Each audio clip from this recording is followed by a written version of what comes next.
Last இயரில் Google மாமாவில் இந்த வீடியோவை நான் பேக்கப் பண்ணி வச்சேன். இப்போ 1 இயர் ஆகும்னு சொல்லிட்டு நம்மளுக்கு நோட்டிஃபிகேஷன். போன வருஷம் இதே மந்த் எடுத்துருக்கும் போல். ஆனால் இப்போது பல்கிங் ஆரம்பித்து இதோட 18 டேஸ் ஆகுது.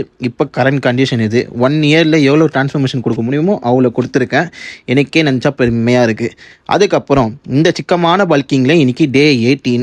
காலையிலேயே வாத்தியார் ஃபோன் பண்ணி இன்றைக்கி உன் மார்பும் ஷோல்டர் ஒர்க் அவுட்டு ப்ரிப்பேர் அப்படின்ட்டாப்புல. நான் பிரெட் ஆம்லெட் அம்மிக்கிட்டு 1 ஹவர் கேப்பில் இந்த துணியெல்லாம் மடிக்கலான்னு பார்த்தேன். சரி வேலையாவதுன்னு சொல்லிட்டு நான் ஜிம்முக்கே கிளம்பி போயிட்டேன்.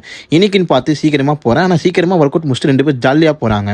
சரி அவங்களுக்கு டாட்டா பாய் காமிச்சிட்டு மார்பு ஒர்க் அவுட்டில் குதிச்சிட்டேன். யோசிச்சு பாருங்களேன், 1 இயர் 12 மந்த்ஸில் எவ்வளோ ட்ரான்ஸ்ஃபர்மேஷன் உங்களால் கொடுக்க முடியும். ஆனால் என்ன நினச்சா எனக்கு பெருமையாக இருக்குது. அதெல்லாம் மோட்டிவேஷனாக எடுத்துக்கிட்டு திரும்பியும் ஒர்க் அவுட்டில் குதிச்சிட்டேன். நம்ம இந்த பல்கிங் சீரியஸ் சொன்ன மாதிரி தான் 30 டேஸ்லேயே முடிச்சிருவோம். அதுக்கப்புறம் வெயிட்டான ஒரு சீரியஸ் பண்ணலான்னு இருக்கும். அதான் ப்ராப்பர் பல்கிங்கு. சரி போசிங்கெலாம் கொஞ்சம் செக் பண்ணிவிட்டு வீட்டுக்கு போகிற வழியில் ஒரு பிரியாணியை வாங்கிட்டு போயிட்டேன். என்னடா இப்போ தான் திருந்த போகிற அதை போகிறேன்னு. சரி ஒரு மீல் தானே சாப்பிட்டு முடிச்சுட்டு நான் தான் திங்கக்கிழமை கடுப்பாக இருந்தாலும் இன்னைக்குன்னு பார்த்தா எனக்கு ஒர்க் ஃப்ரம் ஹோமில். ஸோ கொஞ்சம் ஜாலியாக இருந்தேன். அப்புறம் 5 ஆஃப் பாயில் போட்டு லாகின் பண்ண உக்காந்துட்டேன். அப்புறம் பை பை.